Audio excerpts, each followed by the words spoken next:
నమస్తే, welcome to Bahujan media. ముందుగా బులెటిన్లో హెడ్లైన్ చూద్దాం.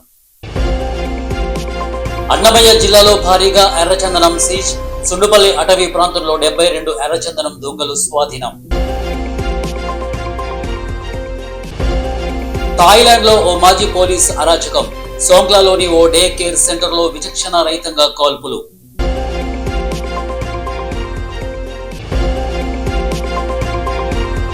R&B రహదారిపై 12 అడుగుల కొండ చిలువ, వాహనదారుల భయోందోళన.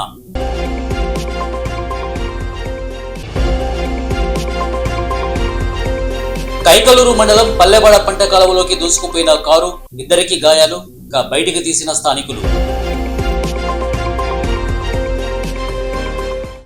పురాతన సాంప్రదాయం, విభిన్న సంస్కృతులు, వింత ఆచారాలకు నిలయం ఈ దర్గా. కర్నూలు జిల్లా గోనగండ్ల మండలం కైరవాడిలో కొలువైన అల్లిపీరాస్వామి దర్గాలో 100 ఏళ్ల ఆచారం నేటికి కొనసాగుతోంది.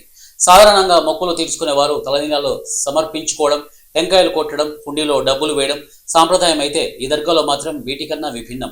ఇక్కడ ఇసుకకు అత్యంత ప్రాధాన్యత ఉంది. ఈ దర్గా ఉరుసు సందర్భంగా ప్రతి ఏటా గంధం రోజు సమీప హంద్రీ నది నుండి ఇసుక తెచ్చి ఆ ఇసుకను దర్గా ముందు పోయడం ఇక్కడ పురాతన సాంప్రదాయం. ఈ గ్రామంలో ఉన్న ఎద్దుల బళ్ళు, ట్రాక్టర్లు అందరూ గంధం రోజు తమ బల్లలో తీసుకొని నింపుకొని బల్లను అందంగా అలంకరించుకొని ఇక తప్పెళ్లతో ఊరేగింపుగా దర్గా వద్దకు చేరుకొని ఇక్కడ ఇసుకను పారవేస్తారు. ఇలా చేస్తే వర్షాలు కురిసి పంటలు బాగా పండుతాయని వీరి నమ్మకం. అంతేకాకుండా అనారోగ్యంతో ఉన్న మొక్కు తీర్చుకుంటే వచ్చిన రోగాలు బాగవుతాయని వీరి నమ్మకం. చూసేవారికి వింతగా అనిపించినా వీరికి మాత్రం ఇది పవిత్ర క్రతువు అని చెప్పవచ్చు. ఈ సంవత్సరం కూడా ఈ సాంప్రదాయాన్ని కుల మతాలకు అతీతంగా గ్రామస్తులంతా అత్యంత భక్తి శ్రద్ధలతో జరుపుకున్నారు.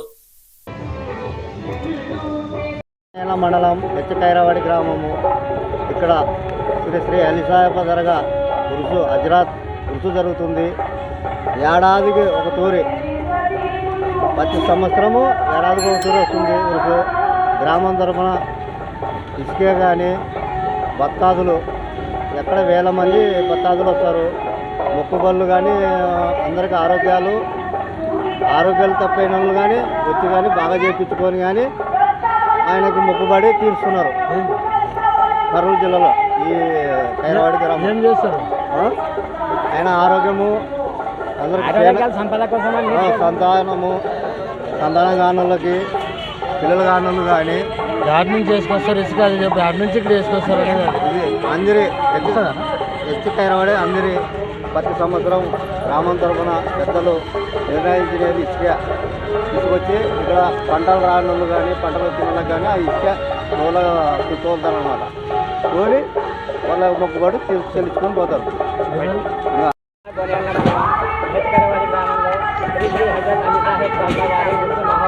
ఈరోజు ప్రారంభం కావస్తుంది. ఈరోజు అనగా ఇసుక మన్ను అన్ని గ్రామం మొత్తం వల్ల కింద దేవునికి పెట్టి ఇసుక వేస్తారు. ఇసుక వేసిన తర్వాత రాత్రి 1 గంటల ప్రాంతంలో ఊరేగింపు ప్రారంభమవుతుంది. మొక్కుబడి కింద వాళ్ళ మొక్క వల్ల అంటే వాళ్ళ మొక్క ఉన్న తర్వాత వాళ్ళకి అన్ని జరిగిందని చెప్పారు ఉద్యోగించుకొని తర్వాత వాళ్ళకి ఏళ్ళ బీజ అనుకుంటారు. ఇళ్ళకి కట్టుకోవడానికి తీసుకుంటారు. ఆ డబ్బు దేవుడికి మరియు ముందుకు సమర్పిస్తారు తండ్రికి ఇష్టం ద్వారా. ఆ విధంగా ఈరోజు గంధము, రేపు ఉప్పు, 100 సంవత్సరాల నుంచి మన వల్ల ఇప్పటికీ 3 తరం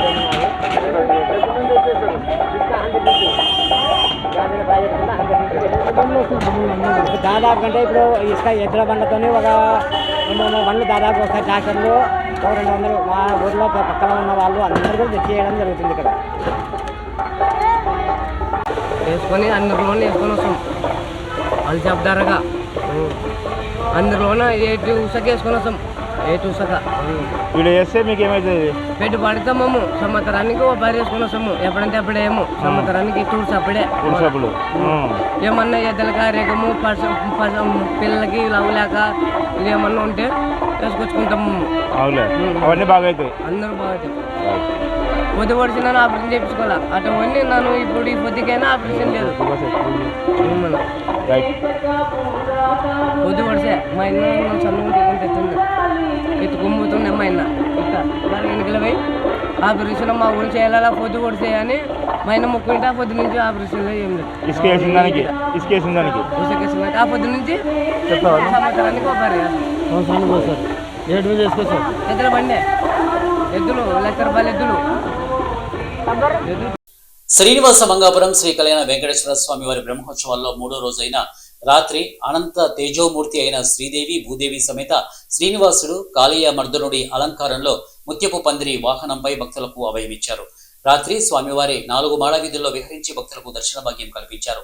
గజరాజుల ముందు నడుస్తుండగా భక్తజన బృందాలు చెక్కభజనలు కోలాటాలతో స్వామివారిని కీర్తిస్తుండగా మంగళ వాయిద్యాల నడుమ స్వామివారి వాహన సేవ కోలాహలంగా జరిగింది.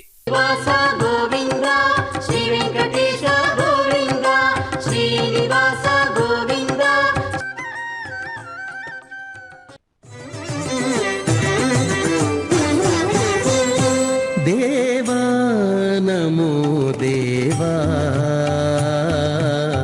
పావన గుణగణ భావా దేవా నమో దేవా పావన గుణగణ భావా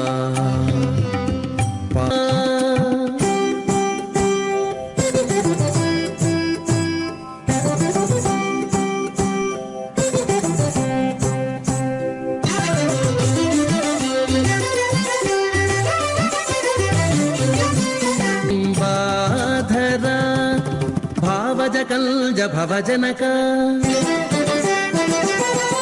శ్రీ దర్శన భాగ్యాన్ని కలగజేస్తూ ఉన్నారు కళ్యాణ వెంకటేశ్వర స్వామివారు. బ్రహ్మోత్సవంలో వాహనం. అసలు బ్రహ్మోత్సవం అంటే ఏమిటి, బ్రహ్మోత్సవం ఎందుకు చేస్తున్నామని మనం తెలుసుకోగలగాలి. మాధవా కేశవ మధుసూదన విష్ణు శ్రీధరా పదనకం చింతయామి యూయం. భక్తుల కోర్కెలు తీర్చేటువంటి ఆ శ్రీనివాసుడు కల్పవృక్షాన్ని అధిరోహించాడు. ప్రకృతికి వాంఛిత ఫలాలన్నిటినీ. మాజీ మంత్రి అంబటి రాంబాబుకు బెయిల్ లభించడంపై వైఎస్ఆర్సీపీ గుంటూరు తూర్పు నియోజకవర్గం సమన్వయకర్త ఫాతిమా సంతోషం వ్యక్తం చేశారు. లడ్డూ విషయంలో ప్రశ్నించినందుకు అంబటిని ఇబ్బంది పెట్టి జైల్లో ఉంచేందుకు ప్రయత్నించారని, అయితే న్యాయం గెలిచి 10 రోజుల్లోనే బెయిల్ వచ్చిందని ఆమె అన్నారు. కూటమి ప్రభుత్వం అధికారంలోకి వచ్చాక వైసీపీ నాయకులపై అనేక కేసులు పెడుతున్నారని ఫాతిమా ఆరోపించారు. అంబటి రాంబాబుకు బెయిల్ మంజూరు కావడంతో వైసీపీ కార్యకర్తలు బాణసంచా కాల్చి సంబరాలు చేసుకున్నారు. ఈ సందర్భంగా అంబటి కుమార్తె మౌనిక మాట్లాడుతూ, మా నాన్నకు కోర్టు బెయిల్ ఇచ్చింది, దేవుడు మా వైపు ఉన్నారు, ఎవరూ దేవుడికి మించిన వారు కాదు, న్యాయస్థానాలపై మాకు నమ్మకం ఉంది అని అన్నారు. వెంకటేశ్వర స్వామి ఆశీస్సులు తమపై ఉన్నాయని, ఇక దాడులపై చూపిన అత్యుత్సాహం అభివృద్ధి పనులపై ఎమ్మెల్యే చూపించాలని ఆమె కోరారు. ముందుగా అందరికీ నమస్తే, అస్సలాము అలైకుం, వందనాలు. ఈరోజు నిజంగానే న్యాయం గెలిచింది. మరి ప్రజలందరూ ఇప్పుడు దాకా వైఎస్ఆర్సీపీ పార్టీ వాళ్ళు అందరినీ, ఎవరు పెద్ద పెద్ద నాయకులు ఉన్నారు, ఎవరెవరు గొంతెత్తి మాట్లాడుతున్నారు, ఎవరెవరు ప్రశ్నిస్తున్నారు, వాళ్ళందరినీ మరి జైల్లో వేస్తూ వచ్చారు. కానీ అంబటి రాంబాబు గారిని మాత్రం ఎంత ఇబ్బంది పెడదామనుకున్నా కూడా, ఎన్ని నెలలు లోపల పెడదామనుకున్నా కూడా, ఎందుకంటే దేవుడు ఆయన వెంట ఉన్నారు. లడ్డూ విషయంలో ఆయన మరి గొంతెత్తితే దాన్ని గొంతు తొక్కే విధంగా ఆయన్ని ఇబ్బంది పెట్టి చేసి జైలుకి తీసుకెళ్లారు. కానీ 10 రోజులు లోపలే దేవుడు అనేవాడు ఉండి ఆయన వెంటే ఉన్నాడు అని చెప్పి న్యాయంలో కూడా ఆయన గెలిచి ప్రతి దాంట్లో కూడా బెయిల్ వచ్చి దాదాపుగా 18 కేసులుంటే మరి ఆయన అరెస్ట్ అయిన తర్వాత మొత్తం కలిపి 69 కేసులు పెట్టారు. మరి ఏ విధంగా ఈ కూటమి ప్రభుత్వం అరాచకాలు ఉందో, తారాస్థాయికి చేరిందో ప్రతి ఒక్కళ్ళం కూడా చూస్తున్నాం. ఈరోజు మరి రాష్ట్రంలో ఉన్న వైఎస్ఆర్సీపీ క్యాడర్ అంతా ఎదురు చూస్తున్న మరి అంబటి రాంబాబు గారు రేపు విడుదలయ్యి రేపు వస్తారు. మాకు బెయిల్ వచ్చినందుకు చాలా సంతోషంగా ఉంది, సంబరాలు జరుగుతున్నాయి. మరి అంబటి రాంబాబు గారు వెంట ప్రతి ఒక్క నాయకుడు, ప్రతి ఒక్క మాజీ మంత్రివర్యులు కానీ, మాజీ ఎమ్మెల్యేలు కానీ, కాపు నేతలు కానీ, ఆ కుటుంబానికి అండగా ఉన్న వాళ్ళు ప్రతి ఒక్కళ్ళు కూడా పేరు పేరున ధన్యవాదాలు తెలుపుకొని, అలాగే ప్రతి ఒక్కళ్ళు వాళ్ళని వచ్చి పరామర్శించి మేము అండగా ఉన్నామని చెప్పి ధైర్యాన్ని ఒక అంబటి రాంబాబు గారి కుటుంబానికే కాదు, వైఎస్ఆర్సీపీ క్యాడర్ అందరికీ ధైర్యాన్ని నింపిన ప్రతి ఒక్కళ్ళు కూడా పేరు పేరున ధన్యవాదాలు తెలుపుకుంటున్నాను. వడ్లమూడి విజ్ఞాన కళాశాల విద్యార్థిపై దాడి. తోటలోకి తీసుకువెళ్లి చితకబాదిన వైనం. గుంటూరు, చేబ్రోలు, వడ్లమూడిలోని విజ్ఞాన విద్యా సంస్థలో చదువుతున్న ఒక విద్యార్థినిపై తోటి విద్యార్థులే దారుణంగా దాడి చేసిన ఘటన బుధవారం చోటు చేసుకుంది. సదరు విద్యార్థిని కొంతమంది తోటి విద్యార్థులు మాటలతో నమ్మించి కళాశాల సమీపంలో ఉన్న ఒక నిర్జన ప్రదేశంలో తోటలోకి తీసుకువెళ్లారు. తోటలోకి తీసుకెళ్లిన తర్వాత అక్కడ గుంపుగా చేరిన విద్యార్థులు బాధితుడిపై విచక్షణారహితంగా దాడి చేశారు. కర్రలతో, చేతులతో చితకబాదినట్లు సమాచారం. ఈ దాడికి గల కారణాలు ఇంకా స్పష్టంగా తెలియరాలేదు. సత్రాడు నువ్వు గొద్దు గుద్దులు సత్రా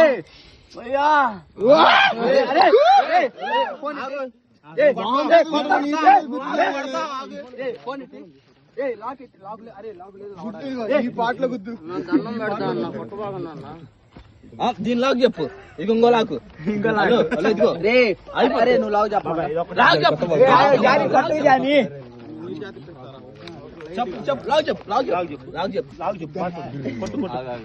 అరే ఎర్రి పోలా చేయమాకంట్రా. లాగు చెప్పు నీకెందుకు చెప్పాలి.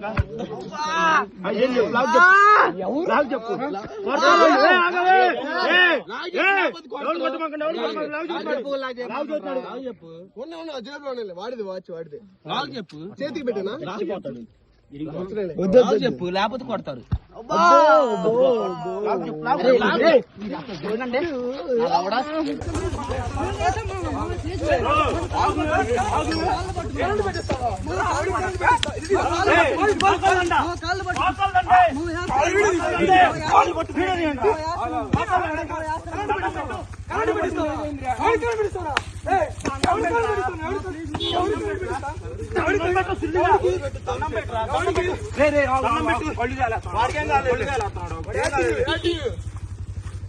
ఏం కాలేదు. కరెంటు పెట్టిస్తారా? దండం పెట్టు. కరెంటా? దండం పెట్టు.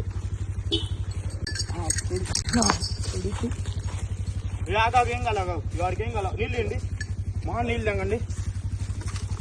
నీళ్ళే తెలంగాణలో మున్సిపల్ ఎన్నికల పోలింగ్ ముగిసింది. 1-2 చోట్ల చిన్న చిన్న ఘర్షణలు తప్ప ఓటింగ్ ప్రక్రియ మొత్తం ప్రశాంతంగానే ముగిసింది. ఇక ఉదయం నుంచి కొనసాగుతున్న పోలింగ్ సరళిని 100% వెబ్ కాస్టింగ్ తో ఎన్నికల అధికారులు పరిశీలిస్తున్నారు. మధ్యాహ్నం 3 గంటల వరకు 62.5% పోలింగ్ నమోదైంది. మున్సిపల్ కార్పొరేషన్లతో పోలిస్తే మున్సిపాలిటీల్లో ఎక్కువ పోలింగ్ శాతం నమోదవుతుంది. కాగా సాయంత్రం 5 గంటల వరకు క్యూలైన్లలో ఉన్న ఓటర్లకు మాత్రమే ఓటు వేసే అవకాశం ఉంటుంది. కాగా శుక్రవారం ఉదయం 8 గంటల నుంచి మున్సిపల్ ఎన్నికల కౌంటింగ్ ప్రక్రియ ప్రారంభం కానుంది. ఈరోజు సాయంత్రం లోపు ఎన్నికల ఫలితాలు కూడా వెలువడనున్నాయి.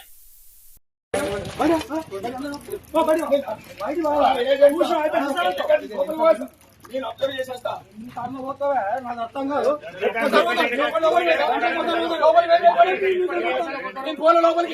లోపలికి వస్తలేదు.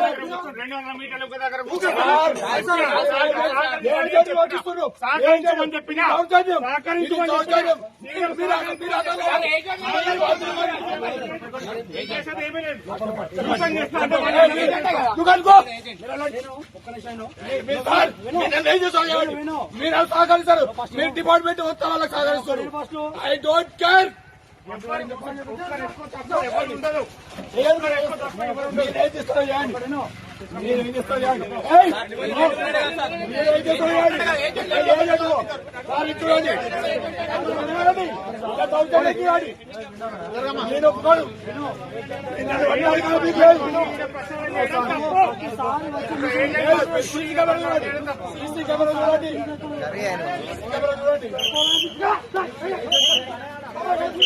కైకలూరు మండలం పల్లెవాడ పంట కాలువలోకి దూసుకుపోయిన కారు, 2 గాయాలు. బయటికి తీసినటువంటి స్థానికులు 108 సహాయంతో కైకలూరు ప్రభుత్వ ఆసుపత్రికి తరలింపు. పశ్చిమ గోదావరి జిల్లా వేంప గ్రామానికి చెందినటువంటి తండ్రి కూతురు వైద్య పరీక్షల నిమిత్తం మేలూరు హాస్పిటల్ కు వెళ్తుండగా ఈ ఘటన చోటు చేసుకున్నట్టు మనకు కనపడుతోంది. కాలు రావట్లేదు. స్టీరింగ్ కాడ కాలు ఇరుక్కుపోయినట్టుంది. స్టీరింగ్ కాడ స్టీరింగ్ కాడ కాలు ఇరుక్కుపోయినట్టుంది చూడు.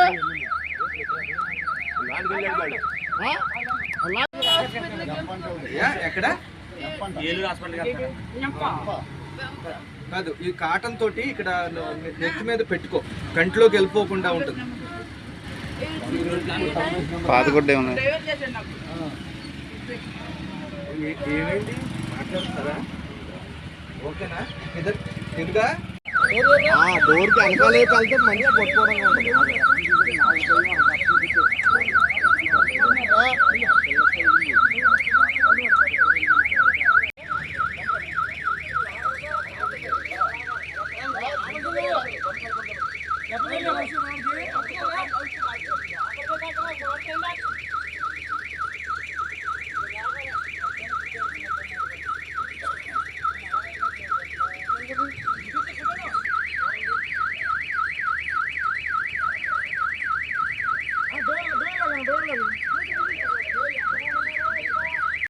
భద్రాద్రి కొత్తగూడెం జిల్లా పాలవంచ పోలీస్ స్టేషన్లో హైటెన్షన్. మున్సిపల్ ఎన్నికల పోలింగ్ ప్రక్రియలో పోలీసు వ్యవహరించిన తీరుపై సిపిఐ రాష్ట్ర కార్యదర్శి కొత్తగూడెం ఎమ్మెల్యే కూనమనేని సాంబశివరావు ఆగ్రహం వ్యక్తం చేశారు.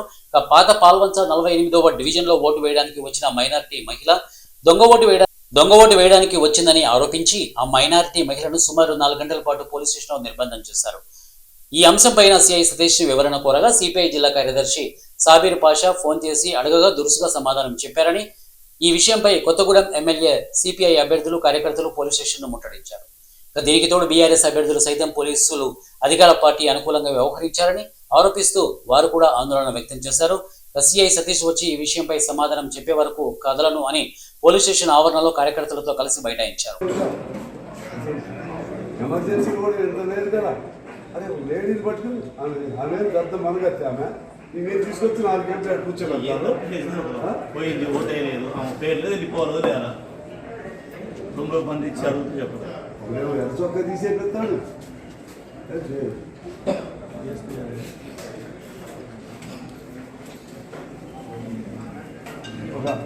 ఒక ఆడ మీద పెట్టి పెద్ద కనిపిస్తుంది. ఏంటి సీఐ రమ్మనున్నాయా? సీఐ రమ్మనున్నాయి, ఎగిరెగిరి పడుతున్నాడు కదా. ఇవాళ జస్ట్ ఇప్పుడు నీకు పెట్టలేదు అన్న, ఆ అమ్మాయిని తీసుకెళ్దామని వచ్చాము.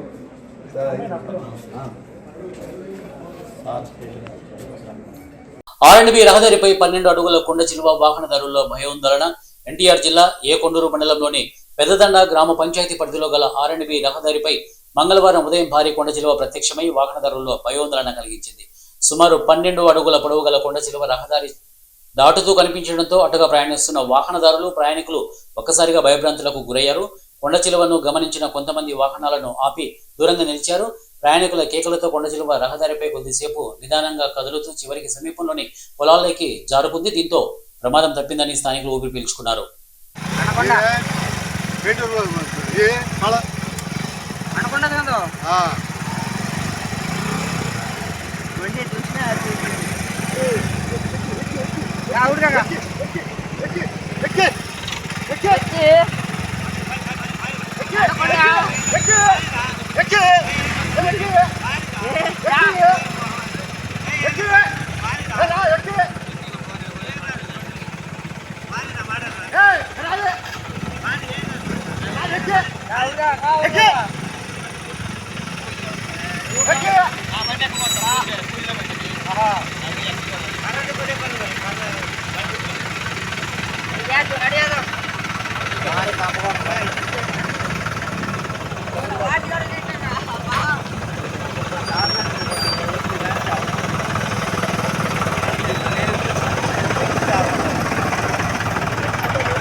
రేవంత్ రెడ్డి, మీకు చేత కాకపోతే ఒక్కరోజు బీఆర్ఎస్ పార్టీకి హోంశాఖ ఇచ్చి చూడండి, పోలీసుల పవర్ ఏంటో చూపిస్తాము.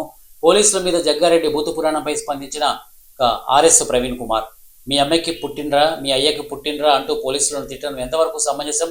రేవంత్ రెడ్డి, మీరే హోంమంత్రి, మీకు చేత కాకపోవడం లేదైతే అందుకే మీ దగ్గర ఉన్న సీనియర్ రాజకీయ నాయకులు పోలీసులను ఇబ్బంది పెడుతున్నారు.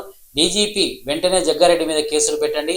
బీఆర్ఎస్ సోషల్ మీడియా కార్యకర్తల మీద చీటికి మాటికి చిల్లర కేసులు పెట్టి జైలుకు పంపించి సుప్రీంకోర్టులో కోట్ల రూపాయలు ప్రజాధనం వృధా చేస్తున్న తెలంగాణ పోలీసులకు కాంగ్రెస్ మాజీ ఎమ్మెల్యే జగ్గారెడ్డి మీద ఇప్పటికే క్రిమినల్ కేసు ఎందుకు నమోదు చేయలేకపోతున్నారు అని ఆర్ఎస్ ప్రవీణ్ కుమార్ నిలదీసినటువంటి అంశం మనకు కనపడుతోంది. తెలంగాణ ప్రజలకు నమస్కారం. ఈరోజు మున్సిపల్ ఎన్నికల సందర్భంగా సంగారెడ్డి పట్టణంలో సంగారెడ్డి మాజీ ఎమ్మెల్యే శ్రీ జగ్గారెడ్డి గారు చాలా నీచంగా జుగుప్సాకరమైన భాషలో పోలీసు శాఖను అవమానించారు. నిజంగా ఒక పోలీసు శాఖలో 26 సంవత్సరాలు పనిచేసిన ఒక అధికారిగా మాత్రమే కాకుండా మామూలు మనిషిగా కూడా ఆ భాష వింటుంటే చాలా బాధ అనిపించింది, రక్తం మరిగిపోయింది.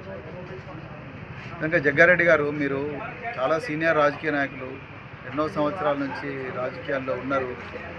సంగారెడ్డికి ఎమ్మెల్యేగా పనిచేసారు, ఇప్పటికి కూడా కాంగ్రెస్ పార్టీలో యాక్టివ్గానే ఉంటున్నారు. మీ క్యాండిడేట్ను ముట్టుకుంటేనే మీరు సిఐని గాండుగాడు అంటున్నారు, నానా దుర్భాషలు ఆడుతున్నారు. ఇంకా హోంగార్డులను అయితే మీరు చాలా నీచాతి నీచంగా తిడతా ఉన్నారు. మీ అమ్మకు పుట్టినరా, నాయనకు పుట్టినరా, కొడుకులారా మీ సంగతి చూస్తా అని అంటున్నారు. అంటే యూనిఫామ్కి ఇచ్చే మర్యాద ఇదేనా? వీళ్ళు లేకపోతే మీరు నిజంగా తిరిగేవారా? మరి ఈ పోలీసులే లేకపోతే, వాళ్ళ బందోబస్తులే లేకపోతే మీ కాంగ్రెస్ వాళ్ళు తిరుగుతారు ఆ ఊర్లలో? మీ రేవంత్ రెడ్డి చేసిన మోసాలకు, మీ కాంగ్రెస్ పార్టీ చేస్తున్న దౌర్జన్యాలకు? అలాంటి గొప్ప త్యాగాలు చేస్తున్న డిపార్ట్మెంట్ను పట్టుకొని నువ్వు సిఐని గాండుగాడు అంటావా? హోంగార్డులనేమో అమ్మ నాయన గుట్టిండ్రా అంటావా? మీ సంగతి చూస్తే కొడుకులారంటావా? ఏం భాష అది? ఇదేనా భాష మీరు మాట్లాడేది ఒక సీనియర్ రాజకీయ నాయకుడిగా? ఇలా నేను అడుగుతా ఉన్నా, ఇలా రేవంత్ రెడ్డికి నేను ఛాలెంజ్ చేస్తున్నా. రేవంత్ రెడ్డి గారు, మీరే హోంమంత్రి, మీకు చేతనైతే లేదు. అందుకొరకే మీ దగ్గర ఉండే సీనియర్ రాజకీయ నాయకులు, అదేవిధంగా ఎమ్మెల్యేలు, ఎక్స్ఎమ్మెల్యేలు పోలీసు డిపార్ట్మెంట్ను అష్ట కష్టాలు పెడతా ఉన్నారు, వాళ్ళని బ్లాక్మెయిల్ చేస్తూ ఉన్నారు, వాళ్ళని ఇబ్బందులు పెడతా ఉన్నారు, వాళ్ళకి ఇష్టం లేని పనులు వాళ్ళతో చేయిస్తూ ఉన్నారు, సిట్ల ద్వారా కానీ ఇంకో ద్వారా కానీ. వాళ్ళ మీ ఎమ్మెల్యేలే వాళ్ళ మీద విపరీతంగా దౌర్జన్యాలు చేస్తూ ఉన్నారు. ఇంకా యూనిఫామ్కి ఏం వాల్యూ ఉన్నది? హోంమంత్రి మీరే. మీ హోంమంత్రిత్వ శాఖలో ఉండే కానిస్టేబుల్ల మీద, ఎస్ఐల మీద, సిఐల మీద మీ ఎక్స్ఎమ్మెల్యేనే గాండుగాడు అని అంటున్నారు. అదేమన్నా భాష నాండి వాడాల్సిన భాష? రేవంత్ రెడ్డి గారు, మీరు అదే భాష మాట్లాడుతున్నారు, మీ ఎమ్మెల్యేలు, మీ ఎక్స్ఎమ్మెల్యేలు అదే భాష మాట్లాడుతూ ఉన్నారు. మీకు చేత కాకపోతే ఒక్కరోజు మాకు ఇచ్చేయండి, బీఆర్ఎస్ పార్టీకి మీ హోంమంత్రిత్వ శాఖ. పోలీస్ శాఖ పవర్ ఏందో చూపిస్తాం, పోలీస్ శాఖ ఇజ్జత్ ఏందో నిలబెడతాం. ఇంత ఘోరంగా మాట్లాడతారు ఎవరన్నా ఒక డ్యూటీలో ఉండే అధికారులను? నేను ఇప్పటికి కూడా డీజీపీ గారిని రిక్వెస్ట్ చేస్తున్నా, హోంమంత్రికి ఎట్లాగూ చేత కాదు, డీజీపీ గారిని రిక్వెస్ట్ చేస్తున్నా, అర్జెంటుగా 353 ఐపీసీ కింద ఈ జగ్గారెడ్డి మీద కేసులు బుక్ చేయండి, మేజిస్ట్రేట్ మీద ప్రొడ్యూస్ చేయండి, ఆ నెంబర్ తిరిగిన ఆయన అనుచరులందరి మీద కూడా చేయండి. హోంగార్డులను తిట్టే, సిఐలను తిట్టే, ఎస్ఐలను తిట్టే, ఆయన వాళ్ళంచల మీద చేయకూడదు. ఆ బీఆర్ఎస్ఎల్ మాత్రం అక్రమ కేసులు అన్నీ పెట్టండి. సోషల్ మీడియా పోస్టులు పెట్టినందుకు మా నల్లబాల్ మీద పెట్టినట్టుగా 16 రోజులు జైళ్ళలో పెట్టండి. 3 సంవత్సరాల బాలుడిని చితకబాదినటువంటి టీచరు సిరిసిల్ల జిల్లాలోని ఎల్లారెడ్డిపేట మండలం వెంకటాపురంలో ఒక అమానుష ఘటన వెలుగు చూసినటువంటి అంశం. స్థానిక అంగన్వాడీ కేంద్రంలో టీచర్ 3 ఏళ్ల బాలుడిని విచక్షణ రహితంగా కొట్టి గాయపరిచారు. గ్రామానికి చెందిన విజయ్ కుమార్ లక్ష్మి దంపతుల కుమారుడు ఇక విద్వాన్ శరీరంపై గాయాలను చూసిన తల్లిదండ్రులు కన్నీరు మున్నీరయ్యారు. ఎలాంటి కారణం లేకుండా టీచర్ గాయపరిచిందని ఆమెపై తల్లిదండ్రులు పోలీసులకు ఫిర్యాదు చేసినట్లు తెలిపారు. కొట్టింది నిన్న అంగన్వాడీ ఆమెకు జర కాస్ట్ బిల్లింగ్ ఎక్కడ పంపించారు? అంగన్వాడిగా? అంగన్వాడీ. ఎక్కడ? ఎవరు? వెంకటపురం. మేడం పేరు రాణి. మొత్తం అయితే కంటమికి కొట్టింది, ఇల్లు మొత్తం కమిలిపోయినాయి. ఎందుకు? కారణం ఏంటంటే? కారణం ఏం లేదు, మాకు అదే వెళ్తుంది, వరకు చదువుతాం లేదు, ఏది లేదు. కాలుకి. ఎన్నడ కొట్టింది? నిన్న మధ్యాహ్నం కొట్టింది. నేనేమో ఆటో నడుపుతున్నా. మేము ఇంటికి వచ్చారు 8 మీ పేరు ఏం పేరు? నా పేరు కొంపెల్లి విజయ్ కుమార్, మా బాబు పేరు విద్వాన్స్. ఎన్ని సంవత్సరాలు బాబు? 3.5 సంవత్సరాలు. ఆయనకు జరిగే కాస్ట్ బిల్లింగ్ తోటి ఇక ఎస్సీలు అంటే టీచర్ పేరు ఏం పేరు? మేడం. థాయిలాండ్ లో ఓ మాజీ పోలీస్ అరాచకం సృష్టించాడు. సోంగ్లాలోని ఓ డే కేర్ సెంటర్లో విచక్షణ రహితంగా కాల్పులు జరపడంతో 23 మంది చిన్నారులతో సహా 34 మంది మృతి చెందారు. ఆపై ఆ ఉన్మాది తనకు తాను కాల్చుకున్నాడు. కాల్పుల ధాటికి భయపడి స్థానికులు అక్కడి నుంచి పరుగులు తీశారు. ఈ ఘటనకు సంబంధించి పూర్తి వివరాలు ఇంకా తెలియాల్సి ఉంది.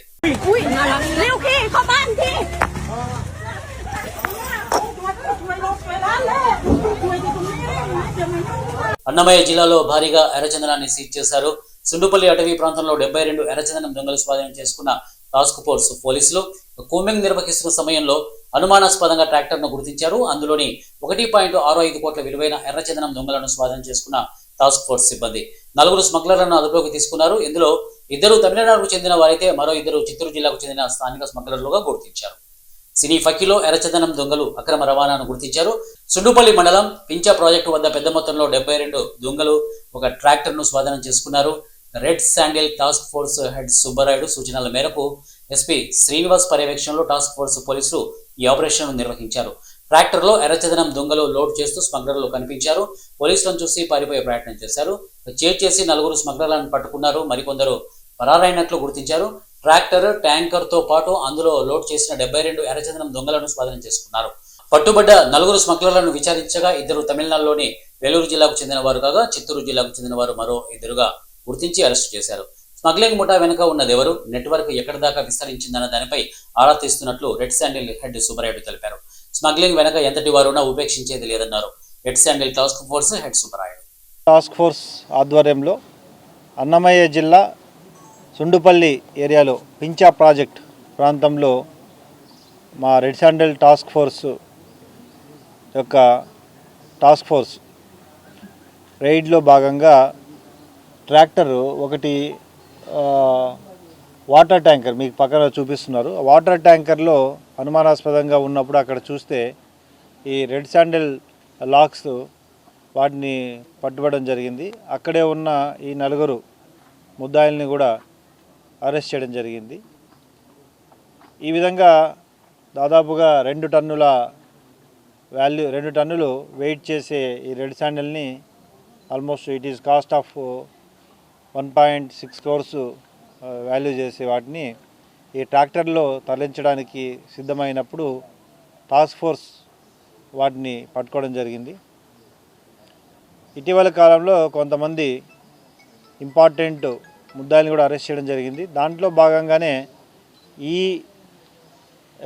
క్రైమ్లో కూడా కొంతమంది ఇటీవల జైలుకు వెళ్ళి బయటకు వచ్చిన వ్యక్తుల యొక్క రోల్ కూడా ఎస్టాబ్లిష్ అయింది. వీటన్నింటినీ ఇంకా కూలంకషంగా ఇన్వెస్టిగేట్ చేసి అరెస్ట్ చేయడం జరుగుతుంది మిగతా వారిని కూడా.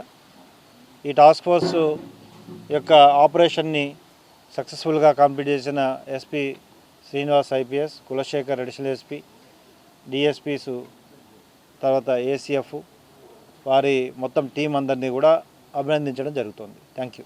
కృష్ణా జిల్లా మోపిదేవి గ్రామంలో కొలువుదీరిన శ్రీవల్లి దేవనసేన సమేత సుబ్రహ్మణ్యేశ్వర స్వామి వారిని త్రిదండి శ్రీమన్నారాయణ రామానుజ చిన్నజీయర్ స్వామి దర్శించుకున్నారు. ఆలయ డిప్యూటీ కమిషనర్ మరియు కార్యనిర్వహణ అధికారి దాసరి శ్రీరామ వరప్రసాదరావు స్వామివారి చిత్రపటాన్ని తీర్థ ప్రసాదాలు అందజేశారు. జిఆర్ స్వామీజీ తొలుత నాగు పుట్టలో పాలు పోసి ప్రత్యేక పూజలు నిర్వహించారు. అందరినీ పెంచి పోషించే భూమాతను పరిరక్షించుకోవాల్సిన బాధ్యత మనందరిపై ఉందని త్రిదండి చిన్నజీయర్ స్వామి పేర్కొన్నారు. ఇక మన మట్టి మన ఆరోగ్యం భూ పరిరక్షణ ధ్యేయంగా ఆయన చేపట్టిన సుఫల రైతు పాదయాత్ర కృష్ణా జిల్లా మోపిదేవి గ్రామంలో ప్రారంభమైంది. ఈ పాదయాత్ర మోపిదేవి లంక నుంచి అయోధ్య వరకు కొనసాగనుంది. వారు ఒకే ఎకరంలో 3 లక్షలు తీసుకొస్తామని చూపించారు. ఎంత? 3 లక్షలు. అంటే ఎంత అన్నమాట? మీరు పండించే ఇందాక ఈ పెద్ద ఆయన 20,000 అన్నారు. సరే మేము 40 దాకా తీసుకెళ్ళాం. మా ఆంజనేయులు గారు అబ్బాయి లాభం లేదండి, 40 ఎక్కడ వస్తుందండి, మేమంత కౌలుకి ఇవ్వలేము. ఒకవేళ అది 30 అని అనుకున్నా 3 లక్షలు అంటే ఎన్ని రెట్లు? 10 రెట్లు. 10 రెట్లు అలా వస్తే మనం అలాంటి పంటలు పండించచ్చా వద్దా? మీకు 30,000 చాలా, 3 లక్షలు కావాలా ఎకరాకి? అమ్మా 3 లక్షలు కావాలా? అందుకోసమే మేము వచ్చాను.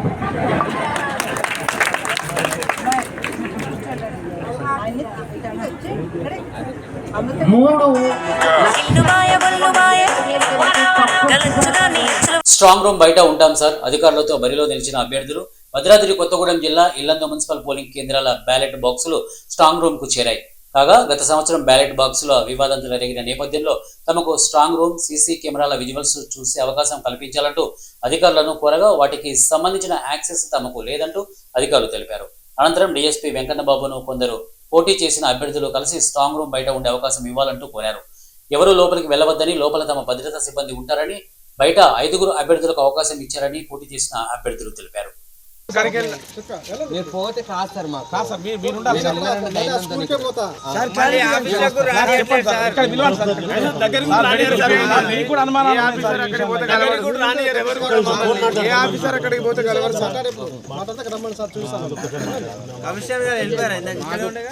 అన్ని బండ్లు ఒకటి మమ్మల్ని అక్కడికి వెళ్తే కనీసం దగ్గర కూడా ఎవరిని చూపించండి.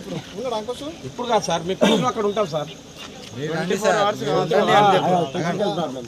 ఎల్లుండి మార్నింగ్ వరకు ఉంటాం సార్ మేము అక్కడే. ఇప్పుడు వచ్చా సార్ చూస్తే చూసుకుంటారు.